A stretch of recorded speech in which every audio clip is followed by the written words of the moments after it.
Bonjour à tous, bienvenue sur la chaîne Carter.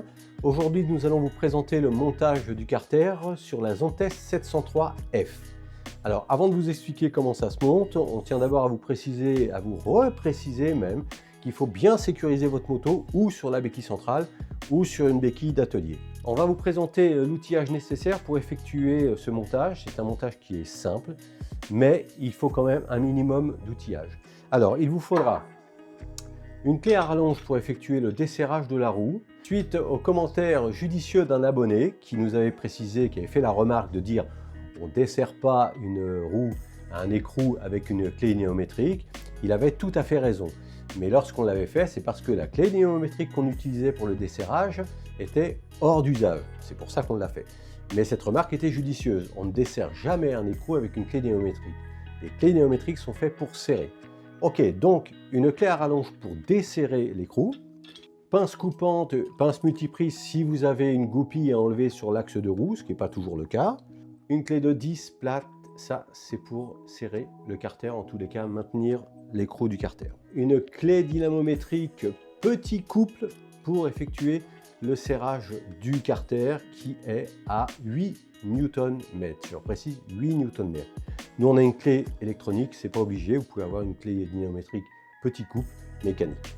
Et enfin, il vous faudra pour le coup une clé dynamométrique, une vraie, pour serrer l'écrou. Là c'est au couple constructeur. À vous de vous renseigner en fonction de votre moto, quel est le couple à appliquer sur l'écrou d'axe de roue. Voilà. On va procéder au desserrage de l'axe de roue.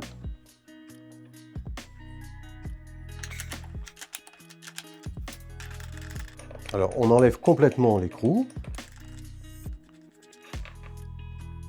Vérifiez qu'il n'y ait pas une rondelle autour. S'il y a une rondelle, évidemment, vous l'enlevez, vous la mettez de côté. Et on va procéder au retrait de la chape d'origine. Alors, sur ce type de moto, il va falloir inverser le sens d'insertion de l'axe. Je vais donc extraire l'axe. Voilà. Alors, pour vous faciliter la tâche, pensez à mettre une cale sous la roue. Ça vous évitera de forcer sur l'axe.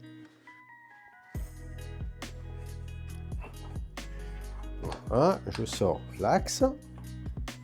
Si votre roue est bien calée, normalement il n'y a pas d'effort à faire.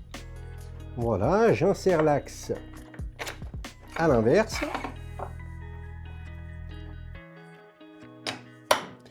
Voilà. Alors maintenant on va pouvoir procéder au montage du carter à proprement parler, avec la chape qui est livrée avec le carter. Alors, à ce sujet, la chape d'origine qui était de l'autre côté du bras, et comme on a inversé le sens de rotation, vous la jetez pas, hein, vous la conservez, vous la rangez, mais vous n'en avez plus besoin. Elle est remplacée par la chape du carter. Donc, j'installe la chape. Voilà, elle vient en lieu et place de la chape d'origine. Alors, vous inquiétez pas si je parle tranquillement et doucement, parce que je ne suis pas youtubeur, et donc je ne fais pas du kilomètre, on vous dit oh, ta, ta, ta, ta, ta, ta, ta, ta. On prend le temps de vous expliquer, et la vidéo est un peu longue, mais c'est pas grave, on prend le temps de vous expliquer. Voilà, on a mis la chape, on remet l'écrou. Voilà, et ensuite on va procéder au serrage de l'écrou. Mais avant ça, je tiens à vous préciser quand même qu'il n'est pas nécessaire d'intervenir sur le réglage de la tension de chaîne. Si votre chaîne était bien réglée avant, elle sera bien réglée après. Le fait de remplacer la chape ne joue en rien sur la vis qui sert à régler la chaîne. Donc vous n'y touchez pas, pas d'intervention à ce niveau-là. Alors on va procéder au serrage de l'axe de roue, de l'écrou d'axe de roue. Alors une petite astuce quand vous serrez l'axe de roue, mettez un tournevis dans la chaîne et la couronne pour effectuer une pression en avant pour que la roue, l'axe de roue soit bien appliqué sur l'écrou de réglage. Donc là, on a une dent de requin, on ne peut pas mettre un tournevis, ça gêne. Vous prenez une clé Allen comme ça et vous la mettez dans la couronne. Vous tournez et vous mettez la roue légèrement en tension. Vous ne forcez pas comme des ânes, légèrement en tension.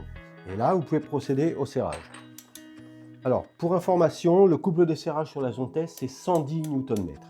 Donc vous tenez la roue avec une légère pression sur l'avant et vous procédez au serrage.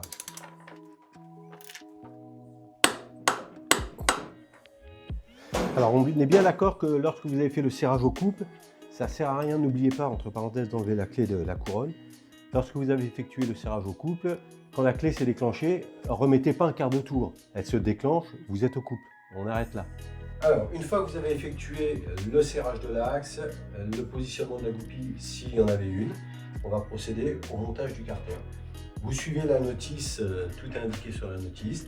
Donc là, vous commencez par mettre les vis à l'arrière de la chape de fixation, les vis accompagnées de leur rondelle. Ensuite, vous positionnez le carter. Maintenez les vis, ça évitera qu'elles partent en arrière.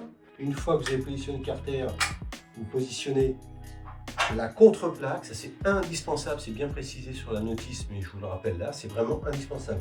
Si vous serrez directement sur l'ABS, ça va casser. Donc, la contreplaque. Une fois que la contreplaque est positionnée, rondelle et écrou.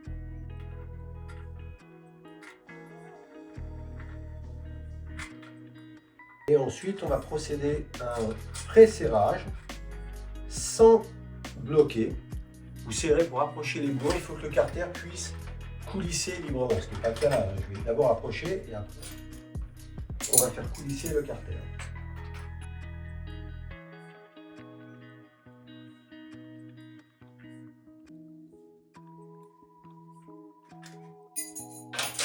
Voilà. Vous allez avoir le carter qui va être monté gras comme ça. Vous le positionnez pour qu'il soit à ras de la contreplaque et vous vérifiez d'avoir la même distance entre le carter et la chaîne en haut et le carter et la chaîne en bas. Une fois que tout ça c'est réglé, vous pouvez procéder au serrage définitif. Le couple de serrage sur le carter, c'est entre 7 et 8 Nm, 8 Nm étant le maximum de serrage.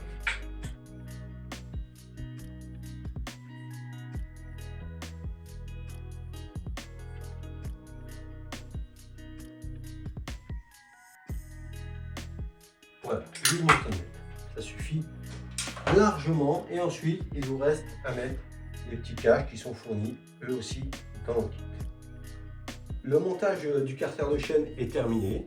Il ne vous reste plus qu'à profiter de votre machine. J'en profite quand même pour vous dire que les projections de graisse sur les jantes ou sur l'arrière de la moto de manière générale sont liées à plusieurs facteurs.